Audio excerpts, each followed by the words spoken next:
Hello, everyone. This is Louis Brandmeier of Clever Orbits. I'm here today with Richard Futrell. Hey, how you doing, Richard? Hello. And we are discussing Star Trek II: The Wrath of Khan. Man, what'd you think of this? Man, what a horrible movie. It's like slow, nothing happens, the characters are one-dimensional, there's so many scenes that serve no purpose at all. So how did this thing even get made? I thought J.K. Law. Everything I said is the opposite of the truth. I thought the Santa Claus tunics and the dodgy coiffures were great. They were kind of like Santa Claus tunics. Actually, that was the only thing that I resonated with in any of the negative criticism I read online. Of course, it was one of literally 2 lines of negative criticism that I chose to read online because I've loved this film for as long as I can remember. So, Yeah. So for both of us, and I'm sure for anyone listening to this, we've all seen this movie a lot, like probably 50 times.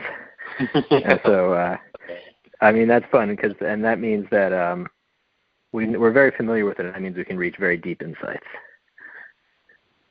Yeah, there are probably things that we've seen or thought about here that you have not, because you haven't watched it quite as many times as we have.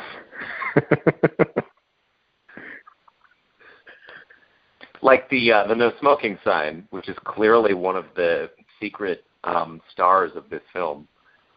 Where is that again? Right when they get out of the Kobayashi Maru, there's a no smoking sign at one of the exits. I noticed a sign that was like entry for authorized personnel only or something. Oh yeah, that was yeah. I know what you're talking about. Or use only under supervision. Yeah. So anyway, let's get into this. I hear you've got some great stuff. Right. So I was thinking about this line that's always stuck with me from this movie. So I saw it in theaters last year right before Discovery came out. They had some kind of promotional thing, and this line's really stuck with me after seeing that. It's at the end where Bones asks Kirk, "How do you feel?" And he says, "I feel young." And at the beginning of the movie, Kirk felt old. And so this is a movie about a transformation that Kirk undergoes from feeling old to feeling young. But here's the question. How is it that getting involved in a vicious struggle to the death with a psychopath and having your best friend killed in the process makes you feel young, right? That doesn't seem like the kind of thing that makes you feel young. That seems like the kind of thing that makes you feel traumatized and disillusioned. And yet, I actually have an answer to that, but I'm sure I think it might. Well, and I think that resolving this paradox is really the central thing, the interesting thing in this movie, because when you get to that line where Kirk says young, he says he feels young, you really believe it. Emotionally, as a viewer, that line feels correct. So on some level, we already agree with him. It already makes sense to us. And I'd like to try to unpack how it is that this experience could make someone feel young, and how it is that the movie convinced us of that, even though it's kind of facially implausible. So, yeah, I agree with that. That's a great first place to put our attention on. I have some ideas and thoughts that I want to inject into that. Sure. I think, like, when you look at it in the movie, from the scene where he's looking forlornly at the floor to the scene where they're all, leaning on the bridge railing and looking at the new planet, I mean, what actually happens there? Like, why does he feel young? I think it really is all about that. Well, okay, so here's one way of viewing it, right? And this isn't the only one. This isn't the final one. But it was something that I was thinking about. Like, I was asking that question, too. Why does he feel young?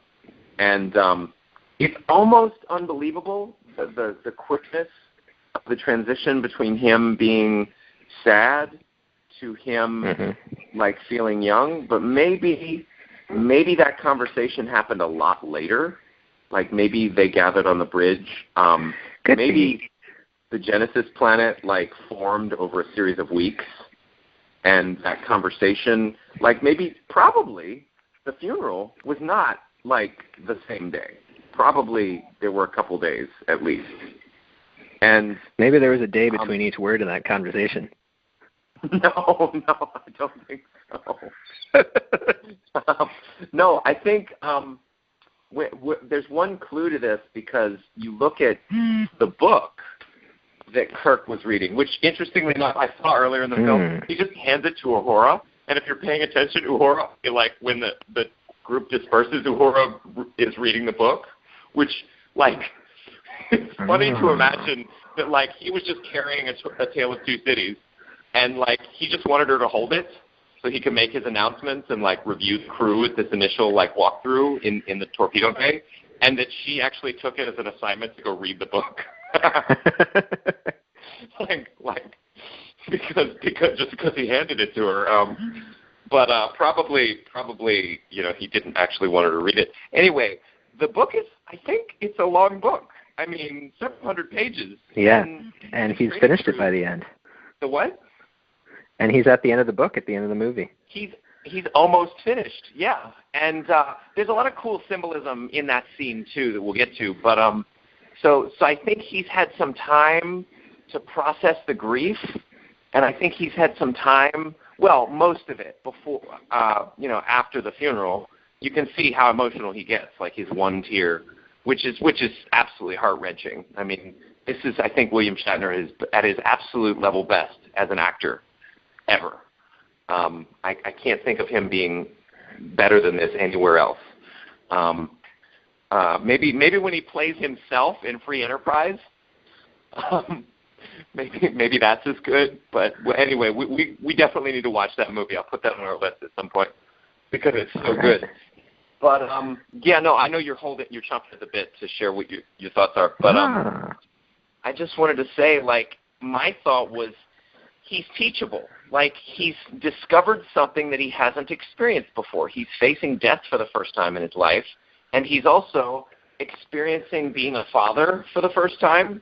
Like, and you know, there are meaningful life shifts that have happened, and also, like, in confronting the experience of having someone in his life who he cares about die, like actually being with that and dealing with that. We know that most people, like, they become forlorn and broken, like he looks when he's outside of the radiation room looking at the floor. Like, most people don't grow from the experience of loss, or they at least have a period where they're not able to, where they're just, like, messed up because of it. And I like to think that he did a Landmark style, you know, getting complete with the death of Spock. To some extent. I mean, in the next movie, it does seem like he's motivated by extreme emotions, and he's like, I think that's what's left of his desire for friendship is still there. Like, his care and concern for his friend is still there, even though the grief isn't as much, which then gets a little bit contravened because he's still kind of in the dumps in the very beginning of the film. So maybe there's a little mismatch between the writing of the end of this film and the beginning of the next one. Right. Well, they hadn't conceived or done any work on Search for Spock before this, so we can see Wrath of Khan as a self-contained thing for now. Yeah. I mean, I think they've done just enough because they were thinking of the possibility of it. Yeah. Remember, and the mind meld, and then the scene at the end, which there's this really ethereal feel, this cool spiritual feel to Spock's narration at the very end. Like, he's never done the narration.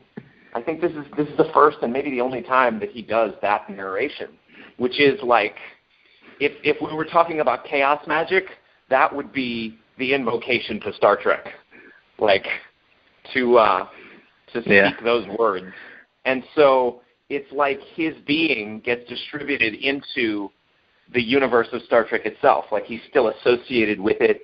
He still basically is the incarnation of it. The most recognizable piece to it, I put the movie on with my girl, and she recognized Spock, and I was like, oh, you recognize him? Because we have this habit of, like, I've tried to show her Star Trek probably a half a dozen times, and we always get through, like, half an episode, and then she has to go, or we fall asleep or something. You fall asleep, so, right. I don't usually fall asleep, but asleep. Sleek, yes. I fall asleep. That's even cooler. Yeah. So anyway, I think the answer to the question of why Kirk feels young is because he's embraced aspects of his life that he was resisting before, including the death of Spock specifically, or death in general, and having a son and being a father, in that space between the funeral and the very last scene. However, I'm sure there are other ways of seeing it. What were you thinking?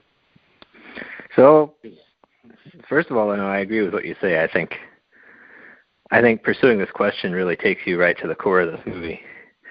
And if I were to summarize in one sentence what Kirk has gained at the end of the movie that allows him to feel young, it's that he's gained a sense of being part of a greater whole. And I think you can see this most in the scenes where he's like, toward the end when they're in the nebula, they're having this really tense fight. And if you look at the way that people on the bridge look at him, especially David, they look at him with admiration, but they also look at him with attention because he's the leader and he has the responsibility and they need instruction from him. So he has this tremendous responsibility. And I think his reconnecting with David is also an assumption of responsibility of being a father, which for various reasons in the past, which are not entirely clear, he had left hanging in the past. And so what is it that changes? I think... Yep. Just to speak to that real quick, there's some good reasoning. I don't remember the precision of it, but I do remember in the autobiography of James T. Kirk by David Goodman, it shows how he was troubled by the loss of being able to have that relationship, with his son and then with her. And I also don't remember the details enough to fill in the blanks, but Yeah. Go ahead. He's troubled by loss, and he's, according to Bones, he's spending his time commanding a computer console instead of commanding a starship. Instead of hopping galaxies. Right, instead of hopping galaxies. So, hopping galaxies is an interesting way to put it. But what changes is that he goes into this position of responsibility, and that means that people are looking up to him, and that means that he's now an important part of something which is greater than himself, and that's what Spock teaches him when he dies, because Spock dies, he sacrifices himself for something greater. In this case, the greater thing is for the community of the Enterprise. And that impresses deeply, I think, upon Kirk in a visceral way that you couldn't get just intellectually. You have to have your friend die for the cause to understand that you are part of something that's bigger than yourself and that's worth dying for. And that's how you overcome the fear of death. You become part of something bigger than yourself. You take responsibility. You look outward. And so that's I think, the core of Kirk's transformation in this movie. Yeah, I like that. I think that's really cool, especially because you could understand it as he's pursuing what most people would assume is the natural next step in a career path. Like, he thinks, so that there's two different things at work there. There's, you become an admiral because, Starfleet needs you, which, there's also stuff about that in the autobiography. Man, I wish I'd read that recently. Anyway, so he's pursuing what seems to be the next step, but it isn't the highest, as Spock says, the highest and best use of good material. Spock says that it's a waste of resources. And I think Kirk probably could find good work for himself as an admiral. That's a position of great responsibility. It's a position in which you could potentially have leadership potential. You could be inspiring people, but it just doesn't quite fit him. And in fact, when he's an admiral, it sounds like he's not really doing his job too much. He's just hiding behind a computer console. He's just hiding behind reasons and excuses, right? Actually, this is something I noticed for the first time watching this movie this time, is there is literally a computer console in his apartment. And it's very you think he's been working from home? Yeah, he might be working from home. That's pretty rough for Captain Kirk. Yeah, so I think what Kirk gains is that he... real quick. Yeah? Real quick, to complete the thought, I think this is about Kirk realigning with the mission of his heart, his life's purpose. And in a lot of New Age philosophy, particularly, Thelema or even people talk about heart math or the flow of energy through the chakras or whatever. And the whole notion is that, well, actually, I'll talk about heart math just a little bit. The idea of heart math, and I'd love to get your thoughts on the actual scientific research behind this and vetting it to see if it's quality. But supposedly, they have studied the electromagnetic field produced by the heart, and it's actually stronger than the one produced by the brain. If you're in a state of coherence, which is like your physiology is balanced and is working optimally, then that electromagnetic field is stronger. But if you're not, if you're feeling incoherent or bad or like frustrated or whatever, like you're out of alignment. And so there's a way of being aligned with expression. And then there's this whole, it's called the heart math method, where you basically, it sounds weird and it sounds fuzzy, but you access a certain organ of intuition through checking in with your heart. And I've never quite gotten my teeth into it in the way that people around me have. Like a lot of people have this intuitive feeling that seems to provide reliable information about how to engage with situations and what decisions to make and what choices to make in life. And so my proposition is that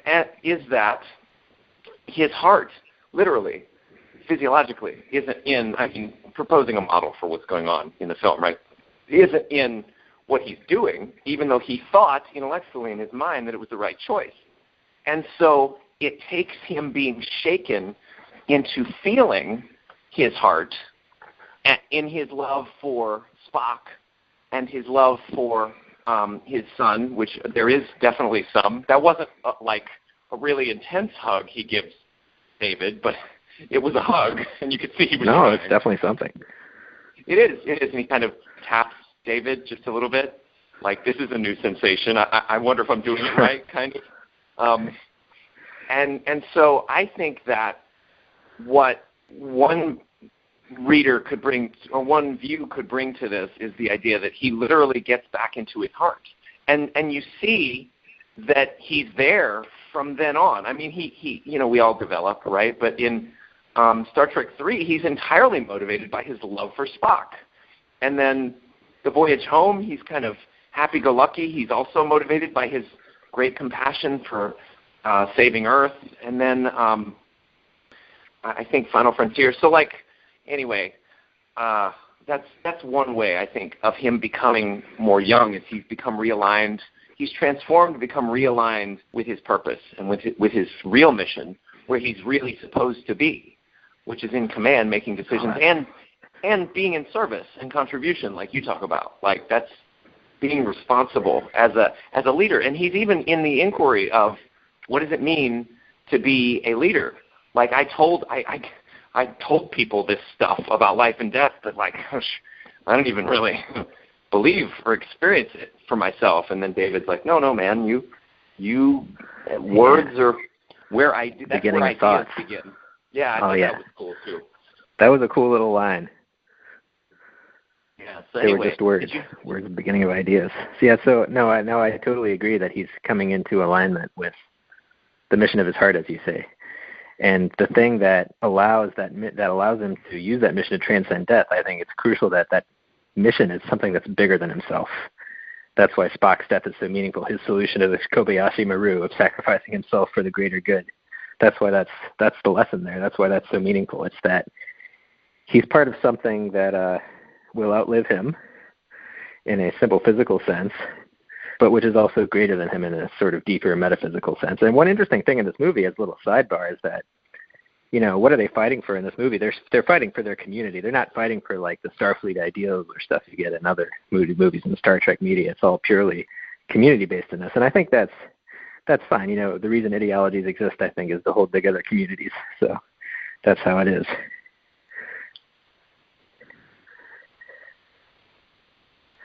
With that, So, yeah, I think if we can switch gears, or did you have more that you wanted on that? Well, we got to talk about Khan. Oh yeah, we'll definitely get to Khan. I think we could go chronologically a little bit.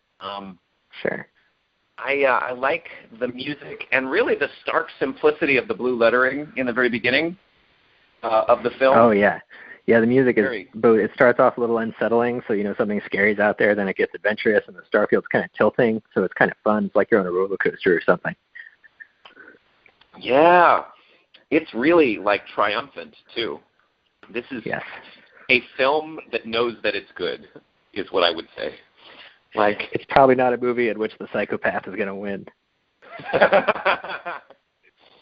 Yeah, and then the way that it opens, like, I think it says, like, somewhere in the 23rd century, right? I think it just says in the 23rd century, but I don't remember exactly. Oh, okay, yeah.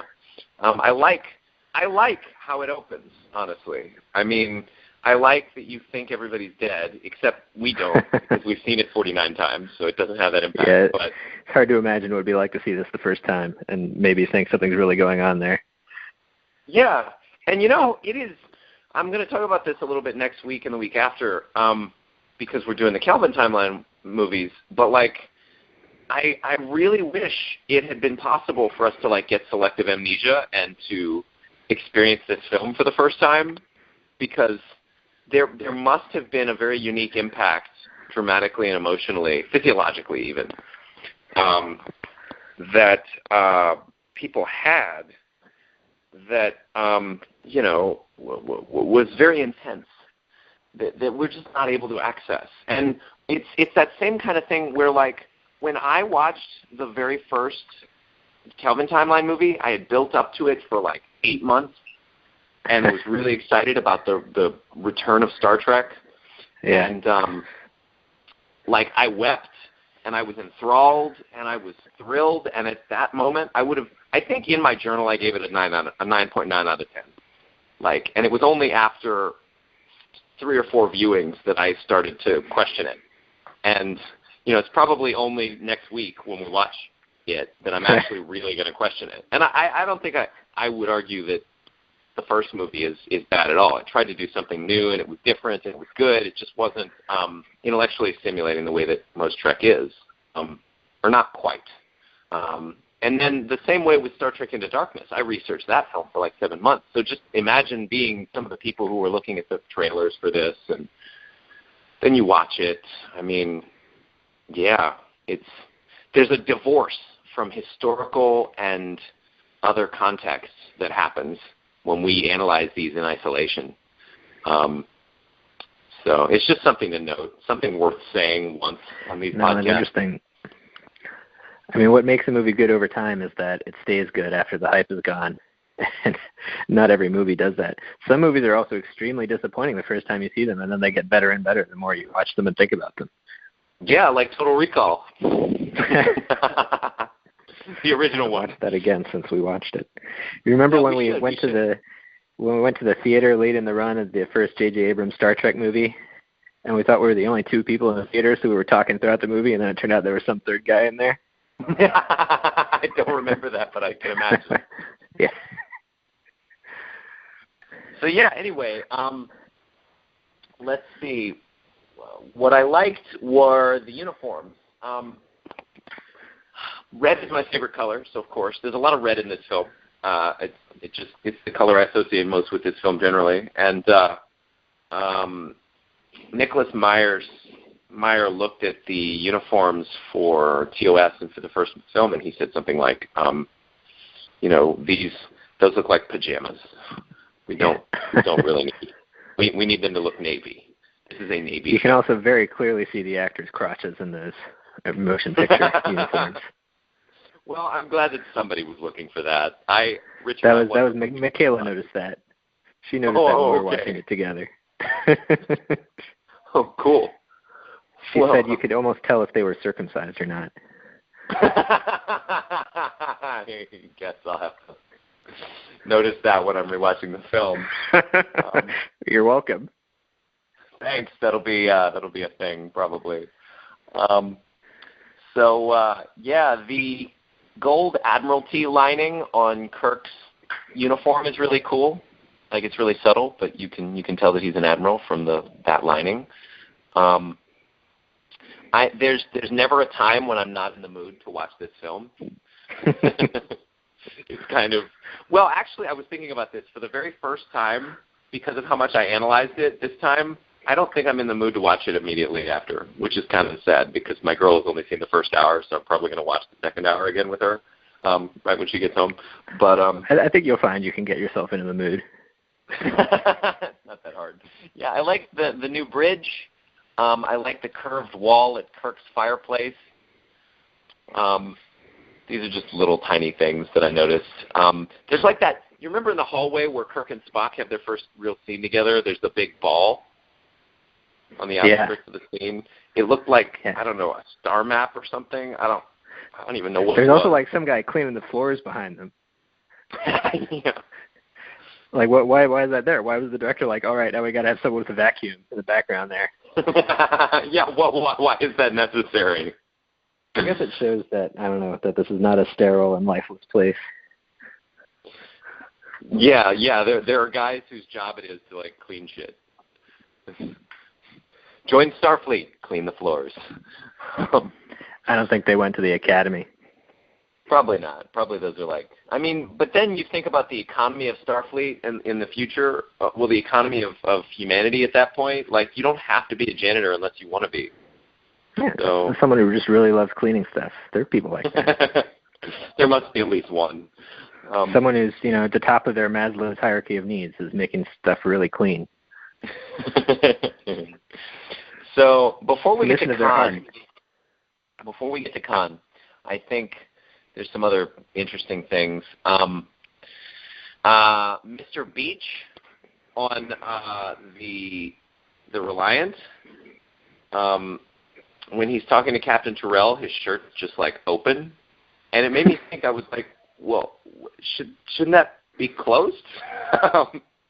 Like later on, Kirk walks around with his open.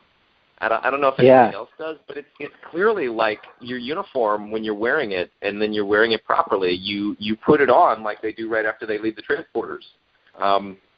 That's a constant issue with these uniforms. I really like these uniforms. I think they're really cool because I don't understand why they have this option of just like opening it up halfway and revealing this big white thing that gets bloodstained. Or red. It can be a different color, right? Right. Depending on what division they are, which I'm not even really clear on what division who is. I mean, like, they didn't give me a dossier on what the colors meant, so I'm confused. But actually, it doesn't matter. It's okay. So here's something that I thought you would think is funny. Not a microbe, she says, right? So, like, wait a second. They've got to search the whole planet to make sure there's not a single microbe, not even deposited. They got like scanners for that, right? I guess, but like, seriously, something that's that precise and comprehensive? I don't think they have scanners. Sounds like it would take a while. Sounds like it would take like a century to search. Sounds like it would take a long time. Like, let's say they have scanners, it should take a couple weeks. I mean, what I was wondering about is the fact that, in real life, it seems like lifeless planets are pretty common, but they're like really struggling to find a lifeless planet. It must be that they need a lifeless planet that satisfies a lot of other criteria also. Like it has to be in the right distance from the star or something. Yeah, it also sounds like a lot of the quote-unquote lifeless, supposing a lot of the lifeless planets are being used by the Federation for colonies and resources. Like that's the whole reason she puts in her proposal for using Genesis. In her grant proposal. Which implies... I like the grant proposal because a lot of my job now is writing grant proposals, so there's a little moment of empathy there. And she's talking about, like, population and food security. It might not be that those are actual problems, but when you're doing grant proposals, you got to make it sound like there's some pressing problem you're solving. Oh, okay. So maybe she wasn't. It might have just been PR. Yeah. That's interesting. I thought the rocks on Ceti Alpha 6 were cool. And I suppose to myself that it probably was a set. Like, I'm pretty sure they didn't go out anywhere for Ceti Alpha 5 or 6 or whatever. It seems pretty obvious they moved the dial over. Is it Ceti Alpha 5 that they're on or 6? I don't remember. Yeah, it must not matter. I think it's 5, formerly 6. Formerly 6. Okay. So I thought this was cool. Transporter Chief Kyle, who we see in the series, he's now a commander. It's very subtle. It's just like he's even got a goatee. Yeah, it's the same guy. Mr. Kyle, your agonizer, please. Who knew that you could advance so far so quickly? But and then when they're there first meeting with Khan, so we're about to talk about Khan. But when they're there in their suits, Chekhov and Tyrell, like, what possible reason could they have for those handles? Like, the handles, other than for Khan to pick them up? I wrote down the same note. I'm like, I mean, it was the first time I realized this, but like, okay. I mean, it has. No, they're totally pointless except for that scene. Yeah. I don't think. I mean, I think these are the same suits from Star Trek: The Motion Picture. So maybe they. I don't remember if they had the handles in that movie.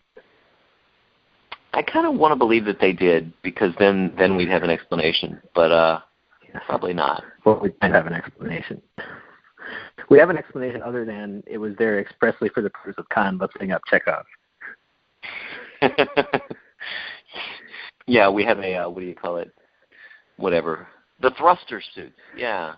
Okay. I liked the scene where Chekhov found the Botany Bay thing, and he said, Botany Bay. Botany Bay. Oh, no. I think of that whenever I'm in a situation in my daily life when I'm like slowly realizing that something going on. The little scene that plays in my head is Botany Bay. Botany Bay. Oh, no. I have a thing, and I think it's only with this movie, like, as much as a Star Trek fan as I am, where, like, I find myself quoting random bits of this film in the most random times. Like, like it's only peripherally it's only peripherally appropriate. Like, it's not as if it's inappropriate, it's just like, and I often have the sense, like, why give my own thoughts when I could be quoting The Wrath of Khan instead? Well, you don't have thoughts have you. Yes, right. So that's the nature of thinking already, probably, is being activated in your brain. The good news is that it sticks in your brain, and it controls you sometimes. Extremely susceptible to suggestion. So speaking of suggestion, those Seti Alpha creatures, they must have some sort of imprinting period for the suggestibility thing. Like, it must be literally right after you put them in those people's brains. Because otherwise it just seems to be very immediate to everyone. Like, everyone could just tell them what to do. And that wouldn't make any sense.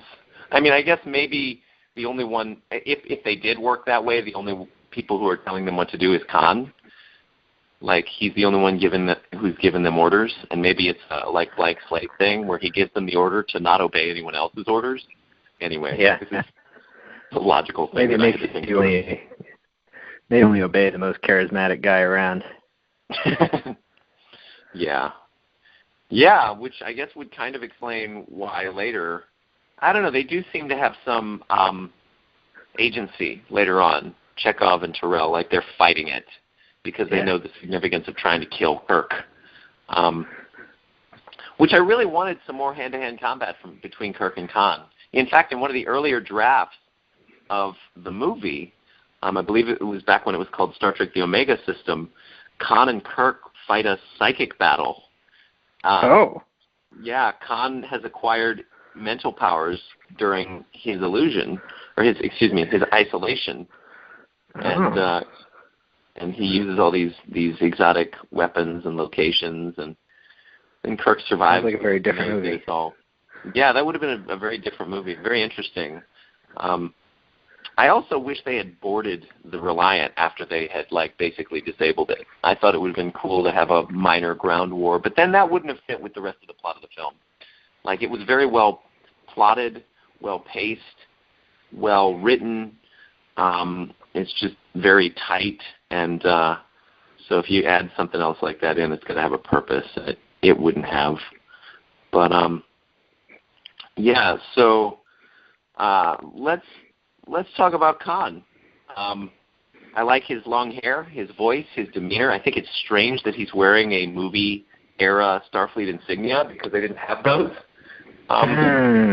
in the time of the original series, but maybe they did, and we just don't know. Maybe they had them in a closet and they just hadn't distributed them yet or something. Yeah, Star Trek in uniform. It's funny. But yeah, so Khan's a lot of fun. Yeah, and I think also thematically he's in many ways the polar opposite of Kirk, and they go through they start off in kind of similar situations. So Kirk starts off feeling kind of dead inside. He feels trapped in his body, trapped behind the computer. He can't do what he wants to do because he's sort of held himself in. Khan is more literally trapped. He's, stuck on this horrible planet. But what they have in common is that they both have this horrible feeling that their best days are behind them. Their youth is behind them, and now they're just sort of trapped and unable to grow. Yeah. And unlike Kirk, whose response to that is to grow outward and start to nurture his community and inspire people, what Khan does is he spirals inward and he focuses on this hatred of Kirk. And this hatred is fundamentally about his own experience. It's fundamentally about himself and not something greater than himself.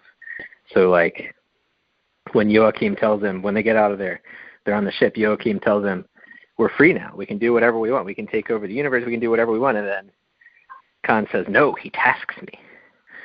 Fundamentally, he tasks me. So it's all about Khan himself and Khan's experience of being tasked. Khan is an object of that experience. And when Khan is, locked Kirk underground, says buried alive, and Kirk yells out Khan, you can see Khan has this look of ecstasy on his face. It looks like he's getting off right there. It looks like if the camera were zoomed out a little, we'd see that he's ejaculating in that scene pretty much. And he's just dead focused on this experience of revenge and hatred. And so Kirk went out. So here's the thing. I think it's subtle. I think it's actually subtle. He uses the phrase, I will avenge myself upon you. And he makes constant reference to Moby Dick. And, I don't think that he's just insane. I think at some point he told himself, hey, and he thinks in a very literary and a very writerly way. We see this at the end of Space Seed. Have you read any Milton, Captain? He asked. Yeah. And then he's got Milton on his little ship. Yeah. So I think books on his book. Yeah, he frames and views himself in those ways. It helps him to make the story of his life meaningful. And you'd think it's silly for somebody like that to make that the point of everything, but maybe he had deep, nourishing, meaningful, true love with Marla MacGyvers, and she was killed. And he was looking to make sense of that, and in reading, he was like, that's what I'll do. That makes sense. That's a way to redeem my experience. And, so there's also some subtlety, right, to Khan that doesn't get portrayed here, that gets portrayed in the books. The Eugenics Wars, Volume 1 and 2, The Rise and Fall of Khan Noonien Singh, those are really good.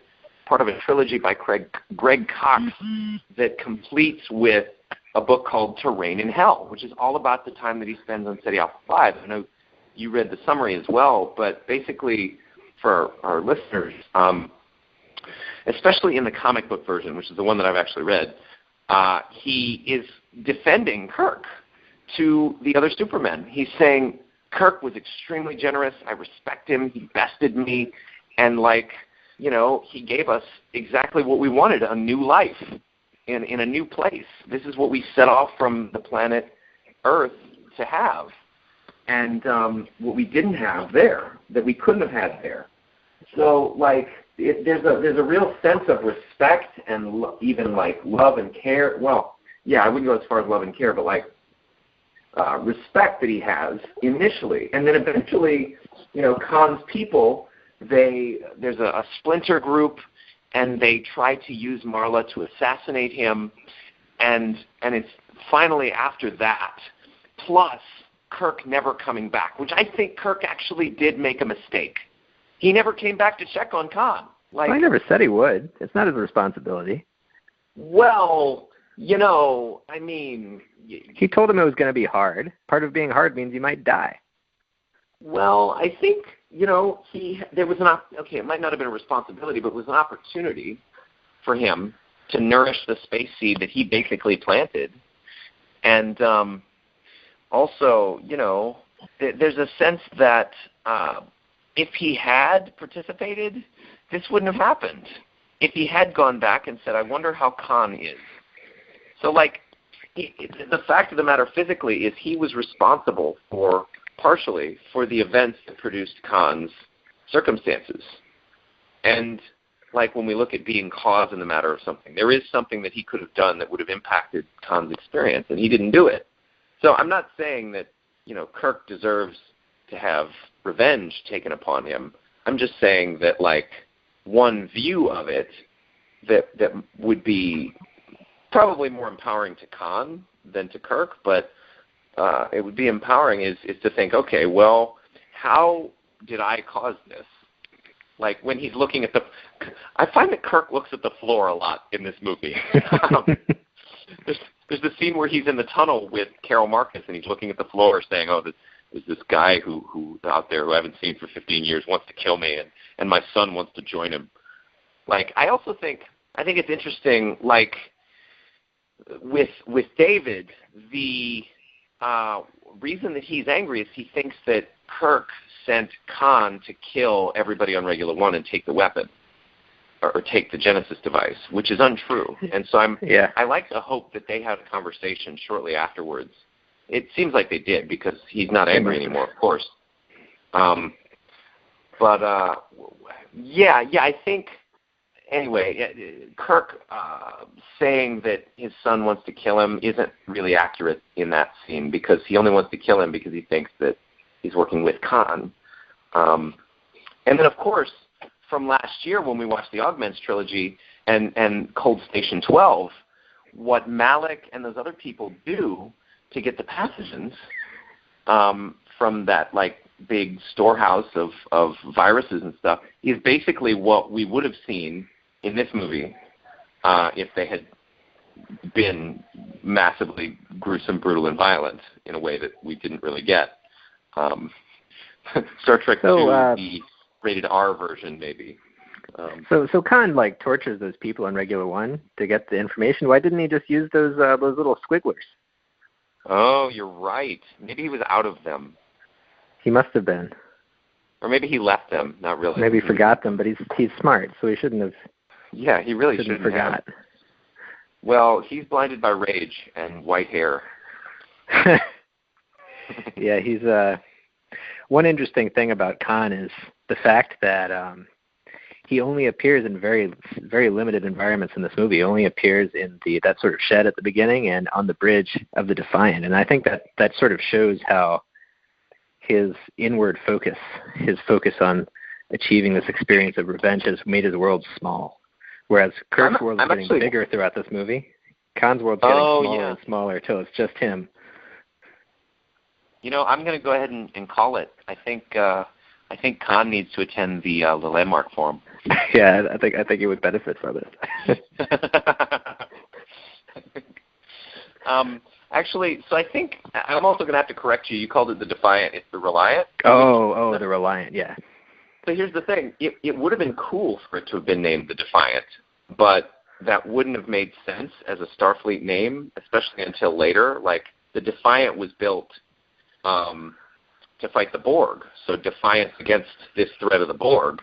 Reliant, being dependent on someone or something, I think it underscores the theme of revenge, because Khan views himself, at least, as having been dependent on Kirk for the whole situation that he lived. All of that happened because of Kirk, and I'm reliant on him, so I've got to make him suffer. I've got to fight back. Interesting. Cool. Yeah, I'd never seen that, and your misspeech is the only thing that drew my attention to it. So thanks. No, that's really cool.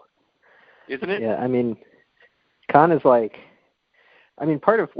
of the way in which Kirk takes responsibility is that he recognizes that he needs to rely on himself and that he's responsible for his own life and what's happened, and so that he can fix it. Whereas Khan is just fixated on blaming Kirk, and he's getting what he's really relying on is the psychological juice that he's getting out of just hating on Kirk and playing out these revenge fantasies in his brain. That's like how he's dealing with his trauma. Yeah, I think I'd like to believe that he made a conscious, intelligent decision to cast himself as that character, and maybe he never shared with anybody that was what he was choosing. Maybe he literally thought, this will help me deal with my trauma. If I channel this energy kind of psycho-dramatically into this, which, so clearly there was something wrong with that. Clearly there's a disempowering story that's not true necessarily. It's just a view that he has that Kirk is responsible and I need to be this in order to fight him.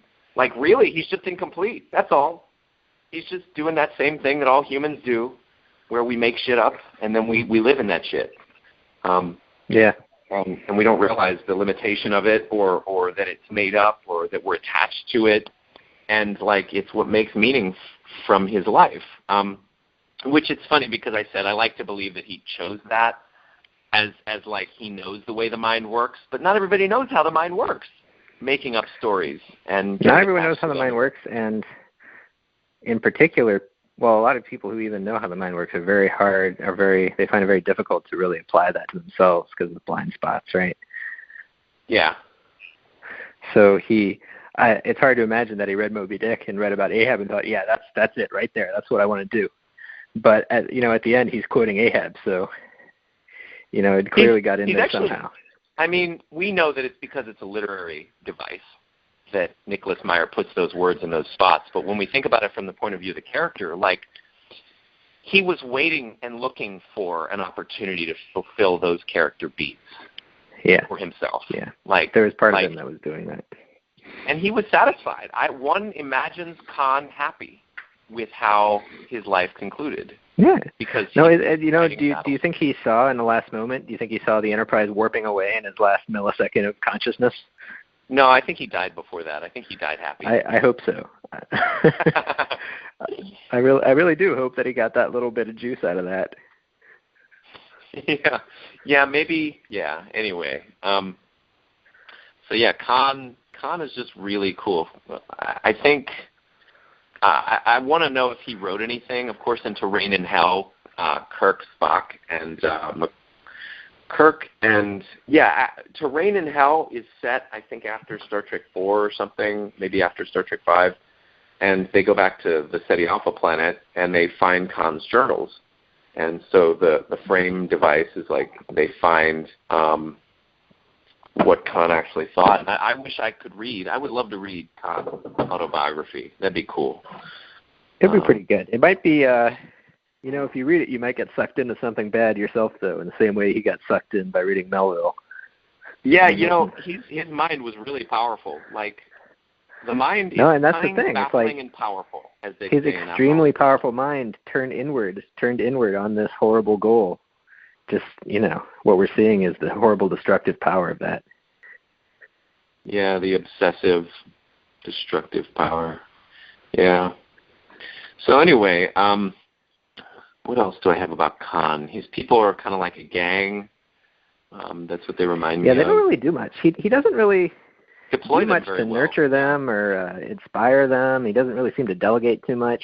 They're just kind of raw material for the execution of and implementation of his plans. It's all about him and not about something bigger than him. That's interesting. That's really interesting. That's a great thematic highlight that's really subtle and that I really appreciate. I can't wait to rewatch inward, it now. Kirk goes outward. Yeah. And they're dealing with the same thing, literally, the traumatic loss of a person that they love. Interesting.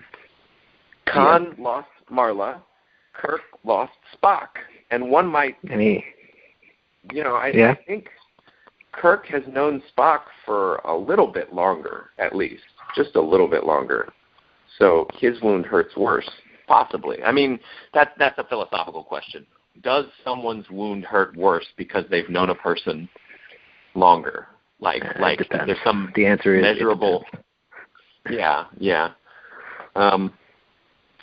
So let's see. I thought it was sweet. Speaking of, going back to Spock, I thought it was very sweet we know about the use of reason and how you can pretty much justify anything after you've made a conclusion. Like that's how you will adduce reasons for. It's called the lowball technique in sales for whatever it is that you've already chosen to believe.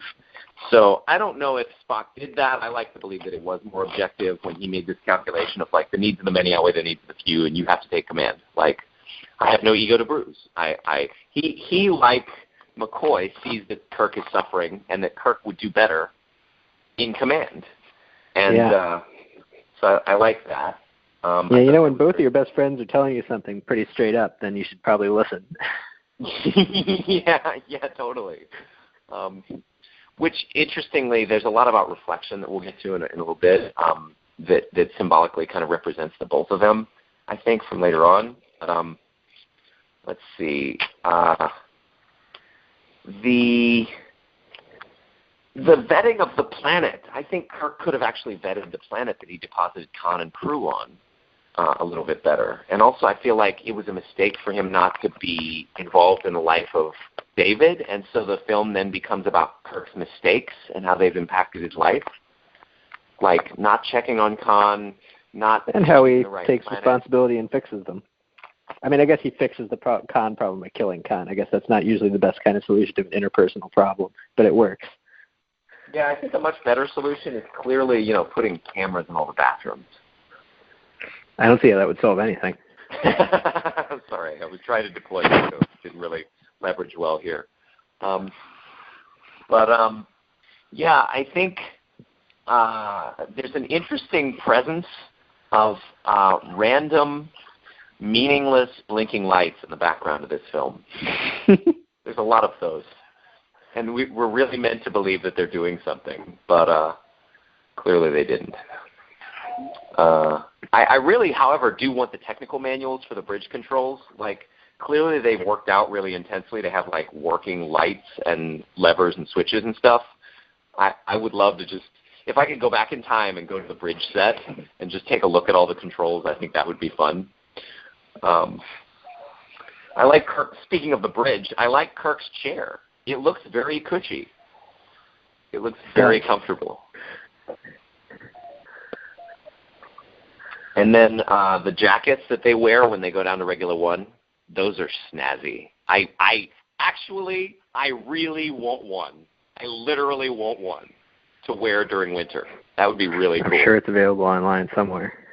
So for any of our subscribers who want to be very kind to me and, help me out by choosing to give me the jacket from Star Trek II for my birthday on December 23rd, I would be really grateful.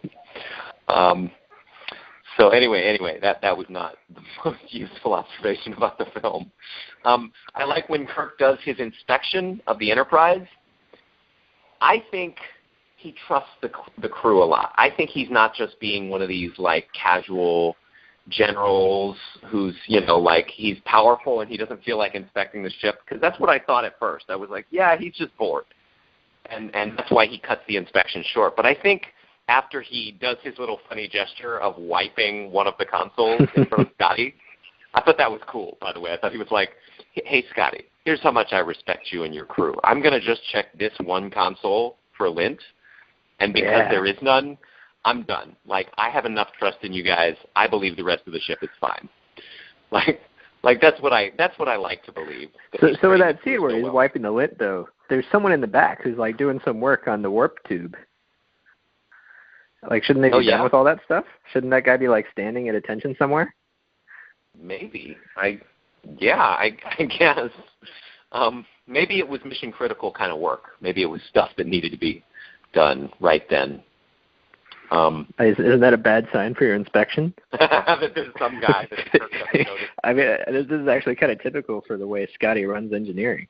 Things falling apart at all times. Yeah, actually. He says that'll be a pleasant surprise, Mr. Scott, if everything's working all right.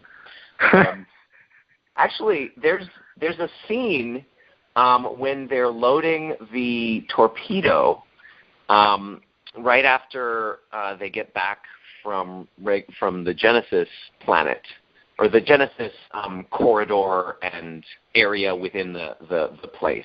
because there's another Genesis planet, of course, at the end of this movie and then in the next one. But when they're the Genesis planetoid, that's what we'll call it. After they get back from that and they're loading the torpedo, there is a guy in a Starfleet uniform. He's clearly like an ensign or a lieutenant or something at the very end on the right at the railing, just looking around very confused. I'm not sure if you saw that guy, but you'll definitely see him now. Like if you pay attention to right above and to the right of where the torpedo comes down from. And it's just like, well, what's going on, man? Did they not tell you what to do in this scene? I mean, he was at first looking around like he had something to do, and then he's looking around like he's just confused and doesn't know where he's supposed to look or walk. So this is the kind of thing, ladies and gentlemen, that you see when you've watched these films 50 times. This is the kind of small detail that you pick up on that probably won't enhance anybody's experience but ours. Maybe. But so I liked the nebula. I thought it was very pretty. At first, I thought, why is Sulu firing phasers? Very clearly in the motion picture, we've got a special, seat on the bridge, the tactical station, and Chekhov is the one who mans it. And so delay that phaser order. Right. And so I thought to myself, why aren't they making use of that? Like, because Sulu maneuvers the ship. And that's a big job. Like, one imagines we would like his full attention on that. And then I thought, maybe the dedicated tactical officer was killed in an earlier scene, and that's why there's nobody at that station. And in fact, like, it's easier for the use of resources or something to reroute those things to the station of Sulu. And it's only later when Chekhov comes back that he's given, the tactical station again. And then I've always thought that scene was cool, where he pulls the little lever out of the wall and then pushes the button. Like, it seems a little over the top for just a single firing of torpedoes. Like, you'd have this dramatic thing that you take out of the wall. Like, it seems like you'd want more accessible control. But for the sake of drama, it really works.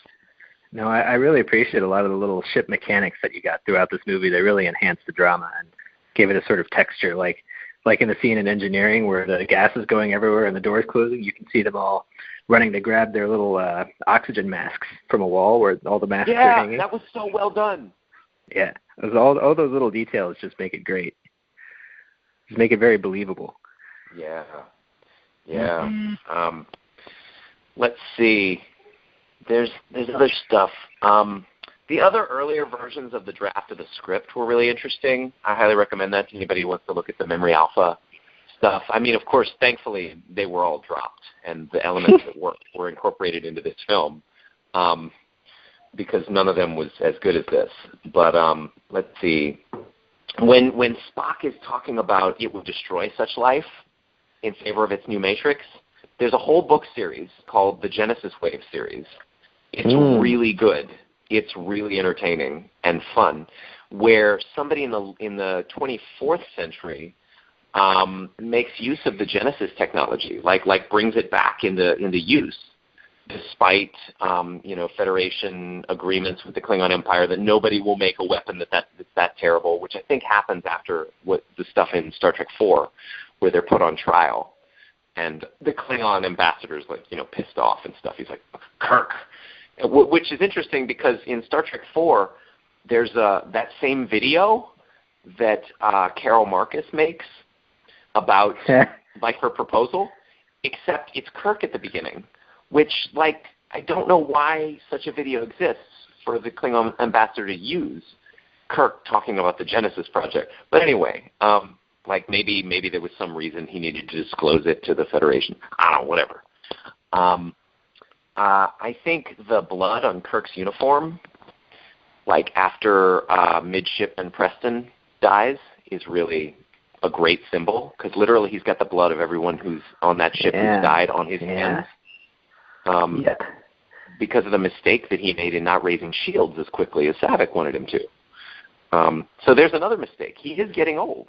He is actually fallible and human. He's portrayed as very much so. And that's part of leadership, is part of taking responsibility. Sometimes you're going to mess up, and the thing that lets you power through it is you're standing for something greater than yourself, something that people are willing to die for.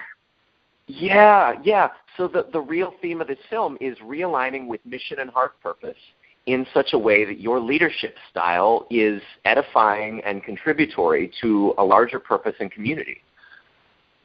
I mean, it's interesting that the Genesis device takes a dead planet and makes it alive, and Spock's death makes Kirk alive in a new way.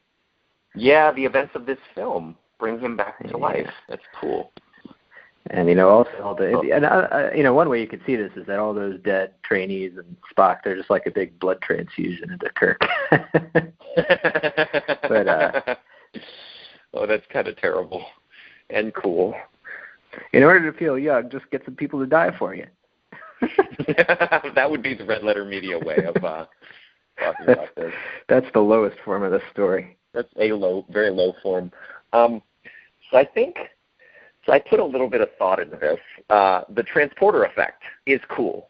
The red lines moving from vertical, and then also the blue lines or whatever moving horizontally. And I thought, why did the production crew change that on every film? And then I realized, well, because it would be boring if we just kept it the same. And it gave them a chance to be creative. And then I thought, well, in the universe, why? Why is that actually taking place? And I thought, well, there must be refinements and upgrades that are going on over time with the transporter. And, with those two beams coming from different angles, it's like a regulation and a designation of a specific area for transport or a specific amount of matter that gets transformed, which is pretty cool. Sort of like on Voyager, they have the 3 pulses, which I think by that point they've really refined the transporter mechanism and technology. I think it's become very specific, and because that's nearly the very last transporter effect that we see is on Voyager, and then I think maybe we see a slightly different one on Nemesis. And so on Voyager, it's those 3 pulses, basically, that move through the center of the field of someone being transported. And so one imagines that they streamline the technology enough to where it's very simple. And actually we find that they can transport that Romulan through the wormhole that goes all the way to the Alpha Quadrant, that micro wormhole. So, I think it was kind of haphazard and slapdash even as far back as Enterprise, even though we know because Enterprise was made more recently that it looks kind of crisper than the original series. And anyway, that's a whole conversation, is what's going on with the transporters and how do they work. And let's see. Though them talking midstream during transport, that was just what? Really? No. That doesn't make sense. That shouldn't be. But, maybe this upgrade of transporter, Mark 6 or something, had the unique style of leaving their consciousness intact enough to where they could communicate, knowing that transporter tech is always changing, right? I'll just give them that. That's my hand waving. Here's another question. Where does the light come from in the Genesis cave? It's almost like there's a sun or a star. Yeah, it really looks like that. And then I think on the they Genesis must have installed planet, a big lamp there or something. Yeah, probably it was a big lamp. It's a scientific facility. She said they got the Starfleet Corps of Engineers there, so they got a lot of money. She must have had that grant approved, probably because she knew Kirk and there's some nepotism. But they could have put in a huge, there's a big fluorescent light there. Well, if you're to go around that corner. To myself, the answer to this question is probably also the answer to why there's light, why there's a big star on the Genesis planet in Star Trek 3. Because we know it was a nebula, and then it turned into a planet because of what happens at the end of this movie. So, well, why does that have a big star? And so then I thought, well, maybe because it's a Genesis matrix, maybe it's just a feature of a self-sustaining Genesis matrix to provide itself with a life-sustaining or a life-giving source of luminescence. I don't know how it would do that. it makes it a bit more hard. complicated and intricate. Yeah. Than I just assumed that was some star that was like mid far away. Yeah, I mean, it looks like, I mean, it almost looks, so that we'll talk about this when we talk about Star Trek 3, it almost looks like it's orbiting that star. Yes. So that's a whole another conversation. We'll leave that for another day. But I think that Kirk's line, "What is working around here?" I thought that was really hilarious. It's kind of grumpy. So two of the music, the pieces that were written for this, Battle in the Mutara Nebula and Genesis Countdown, have been my personal favorites since I was listening to them on the 25th anniversary Star Trek movie soundtrack cassette tape in the early 90s. Like Battle in the Mutara Nebula, it's just fun, and it's like naval in a really cool way. It gets you feeling like in the sense of like a disciplined military organization. So I've used it to that effect in my life. When I'm preparing. When you join the Navy? No, when I get ready in the morning. Like it's a way of like it has a kind of psychodramatic effect on my consciousness at least. And then Genesis Countdown as well, when I'm trying to get something done in a short span of time. I'll put Genesis Countdown on, which Tyler will understand, even if no one else ever does. But I really enjoyed the Battle in the Nebula. It's just really cool how every shot counts. Like every time they hit each other, every time they encounter each other, that changes the trajectory of the encounter in a meaningful way. And it means that they're capable of sustaining tension without a lot of on-screen explosions, because you're really invested in how this is going to go, and everything matters. Yes, definitely. I didn't realize that, but you're so spot on with that. I thought it was interesting that both here and in Space Seed, Kirk basically wins because of a mixture of force of arms and being just a little bit more clever. I mean, yeah. In Space Seed, he wins because he grabs that PVC pipe. In this one, he wins. Well, in this one, he wins because he's sufficiently inspired his crew that they're, the science officer is willing, or the captain is willing to die for him. Yes, really. I mean, actually, he wins and survives precisely because his character is the diametric opposite of Khan's. Yep. Yeah. When you're spiraling inward, you're gonna hit the singularity and explode, right? But when you're throwing outward and being part of something, there's literally a black hole at the center of Khan. Yes. No, I don't. In a real sense, I think there is. Yeah. Speaking of the battle, I thought that the look of the Reliant after they blow up its nacelle was really cool. It looked like a wounded person. Yeah. Like that reddish color. It looked really messed up. Yeah. And I also thought, speaking of how things look, the Genesis device is really beautiful. Like, it's a really cool looking prop. I thought, I like the Genesis activator thing with the cylinders that go in. Like, who knows what that's for? I don't know why that would be necessary. Why it's not just a button, but it's pretty cool. Yeah, I really think that little console was a bit much for a torpedo-looking device. I mean, it really could have been a button, man.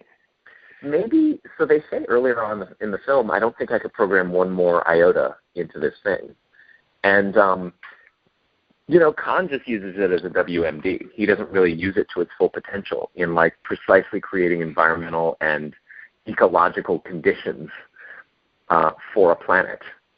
So there's a lot of programming potential and intricate capacity for implementation of specificity in programming that he doesn't use. He's just using it as a big bomb. Which I also thought that it was interesting that approximately 16.5 minutes is the countdown. I mean, they used it visually because it looks good to have 999, 998, 997. But it's a weird number. It's kind of odd, yeah. Speaking of time, Kirk says warp speed in 3 minutes or we're all dead. I literally stopped the movie and I started a 3-minute timer on my phone. Yeah. And kind of like the 5 actually, minutes till Namek blows up. I guess. What's that from? Some Dragon Ball Z. Oh, there's a part where okay. the bad guy says, "This planet's going to blow up in 5 minutes," and then it takes like 5 episodes. Yeah. He also that series. I know one of the characters like powers up for 3 episodes. There's a lot of powering up. So anyway, it doesn't seem to fit logically because later on, Kirk asks Saavik how much time we've got, and she says we've got 3 minutes. And maybe the timeline. I don't really honestly. I don't care if they even got it wrong because the pacing and the editing of the shots in the film fit. It works so well. And like the only thing that might put it over 3 minutes from when Kirk said is the con scenes. And one imagines that those con scenes were being taken a little bit out of order. Time. Yeah, it's not real time. It's kind of like what was happening at the same time, roughly. It's dramatic. So like, and Spock literally does what he needs to do within 3 minutes. So I have this sense that it worked out. I have this sense that it was like, it fit. Now, the radiation sign from that same time was a little bit too on point. When Spock, he's about to walk into the thing, and there's a big black with red letter sign that just blinks radiation. I was like, where is that sign? Where is he seeing that sign? Why are we seeing this sign? Everybody knows already. I guess it just underscores the thing. But yeah. Also from around that time, I thought that DeForest Kelley was just a little bit too slow in his line about talking about Scotty, like before Spock pinches him. I was just like, well, like you can hear it. He's like, he literally turns around, he looks at Scotty, and then he also gives a little bit too much attention to Scotty too quickly. I feel like the writing for that character was just a little bit off. He says, well, I don't think that he, and then he's saying it kind of like back when we did Shockwave, how T'Pol, right before there's the big explosion, she's kind of a bit slow and deliberate in a way that she probably shouldn't be if it were natural. Yeah, when you know something's coming. When the actor knows something's coming, but the character shouldn't. Yeah, that's what we've uncovered here. So, yeah, let me make sure I've gotten pretty much everything. Well, I'm curious where Regula 1 is. It must be pretty close to Earth. So, they say Enterprise is the only ship in the quadrant. Which clearly, just like they had a warp recalibration scale change from here to the next one, like maybe they've had a terminology change. But that also raises a question because, so they say they're the only ship in the quadrant, but in fact the Reliant is also in the quadrant, but Starfleet doesn't know that. But so that means that this ship, the Reliant, just disappeared off the grid. Starfleet has no idea where it is, and you'd think when something like that happens, it's a big deal, and they'd tell everyone, like, look out for the Reliant. And there'd be like, big alerts everywhere, and everyone would be freaked out about it. But it's, that apparently they don't care. Some ship just went missing, whatever. Yeah, I agree. I think the last really cool piece or set of pieces. I like how consciously literary this film is. That's part of why I think it was really well done. It was written by a novelist, a successful novelist, Nicholas Meyer, and I really want to read Tale of Two Cities and Moby Dick just so I'll understand the references in this film better. Literally just from that. I eventually will have a T-shirt that says, I've read The Tale of Two Cities and Moby Dick only because of Star Trek II. Let's see. I had some curiosity around how and why exactly Spock died, like what the physical reasons were for it in the film. I thought it was interesting that he went blind. Radiation can kill you in a matter of seconds. Oh, really? Interesting. Oh, so it was the equivalent of him facing down a Hiroshima bomb. Yeah, so in Chernobyl, after the explosion, they sent in people to go into the reactor to shut it down. And some of those people died within seconds of walking inside just from the radiation. Oh, wow. Like they said like it tasted like metal, and then they were dead. Oh, no. Somehow that's serious. Terrible. Is there a good documentary about Chernobyl that you're aware of? I don't know if there's a good one. There's plenty of bad ones. Okay. Well, that was a great thing. I like how the film ends up being about family and reconciliation, friendship and love. I mean, these are the themes that are going to resonate with everybody. That's why this film was really successful, because people watched it and they're like, yeah, I understand. I get this. Yep. They understand it on an emotional level. Yeah. And, like, even though on the surface it doesn't seem like, facing down a psychopath and having your friend die will make you feel young, emotionally it makes sense. And that's the real accomplishment of this movie, I think. Yeah, also, making sci-fi adventure palatable to mainstream audiences. Like, oh yeah, this is post-Star Wars, but yeah. Yeah. I mean, Star Trek's a different flavor than Star Wars, so yes, being able to make it and that kind of thing palatable. But some people talk about how Saavik was actually Spock's adopted half Romulan daughter, and her being half Romulan is why she's crying. Nicholas Meyer said something like, well, she's just a special Vulcan. And that Romulan stuff's just in the books. Let's see. I guess Spock's family's just really into adoption. Yeah, actually. They adopted Michael Burnham. And that brings up another unfortunate continuity thing. So Carol Marcus says Starfleet has kept the peace for 100 years. Oh, and very much so they have not.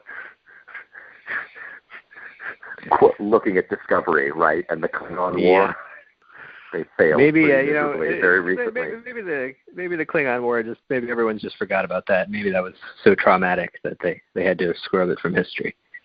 Well, it was also very quick. What would they say? Like 5% of the bases were destroyed or something. Actually, no, it was like a third. A third of it was some number that they were making out to be huge, but it didn't really sound that huge. And it didn't really make a lasting impact, as we see from the original series. I mean, because everything has to end up the way that the original series did. So, yeah. I like how in one of the last scenes of the film, you see Spock's chair empty to the side. Like, you see Kirk looking out at the planet through the view screen, but in the background, you see literally Spock's chair empty. So I thought that was kind of cool visual reference to the fact that he's now dead. And then finally, I think reflections in the film is a great theme. Kirk is reflected in Spock's mirror in the scene where he gets command back, where he visits Spock in his room. Spock is seen through, you can kind of see Spock's reflection when he's approaching Kirk right after he's received the radiation dose. At the edge of the radiation room or whatever it is. And then Kirk's glasses are broken. So seeing and reflection, which is, a theme of the film. We see Kirk reflect a lot. We don't see Khan reflect, interestingly. We just see him react. We just see him act. So that's another distinction between the characters, is Kirk is embracing the reflection he's being invited upon, whereas Khan is not. And then finally, the retina scan. The retina scan's another kind of visual thing. So when Kirk's glasses are broken, or at least one of the two glasses is broken, I take those two lenses to be symbols for his two extensions. They've always said this in philosophical analyses of this whole corpus, that Kirk is the will, Spock is the intellect or the reason, and McCoy is the emotions. And so Kirk kind of, at the end of the film, it might be symbolizing that he's lost one of his ways of seeing or relating to the world. Because, he wasn't complete in his own way, and that's why he has these two people, around him.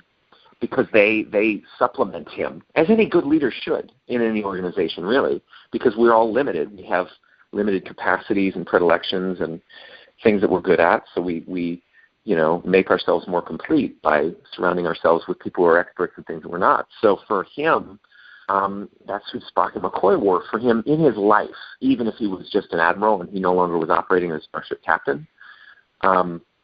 So when he's lost Spock, he's lost a real part of himself and a way of access to the world. And we see this kind of in Star Trek 3. It's argued that, I think some reviewer argued, he acts very emotionally in Star Trek 3.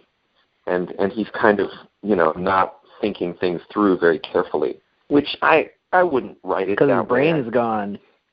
His brain is gone. Oh, no. Spock is his brain. Spock's brain reference. Yeah, so on that note, I really loved it. I loved it more this time. I think, I don't know, I can imagine someone somewhere in some conceivable universe imagining a way that this film might be better, so I'll give it a 9.99 out of 10. I'll give it a 10 out of 10. Okay, because you did that, I'll give it a 9.999 repeated. Yeah, there we go. That's the same as 10. There's a preference cascade. That's what that's called. Really? Fascinating. Well, yeah, it's been delightful. I think this is one of our best episodes so far. It's really great to monetize and commodify the chemistry of our friendship, Richard. Indeed. But I'm sure our listeners appreciate that as well. Although this particular podcast is available for free on YouTube, iTunes, and are we on Stitcher yet? On what? Stitcher? Stitcher? No. Clearly we're not Google on Play, Stitcher yet. So anyway, yeah, please like, comment, subscribe for more like this, and definitely engage with us in the comments. We would like to know your views on our views, and just whatever views you had before this, if you just want to share what you think of the movie. Yeah, so this is still my favorite Star Trek film. It's one of the best written Star Trek pieces, I think, ever in the 50-plus years of the history of the franchise. And I'm really grateful that we had the chance to go through it. Any closing thoughts from you, Richard? I think this movie was pretty good. Yes, and assuredly, Tyler would give this. Let me give this a try. Tyler's rating system for this would be approximately one highly meaningful character death out of one. Good. Or maybe two, maybe 1.5, counting Khan as a singularly meaningful character as well. Yeah, on that note, thank you all, and we look forward to interacting with you all in the future through our comments. And Richard, thank you, and I hope you guys have an amazing night.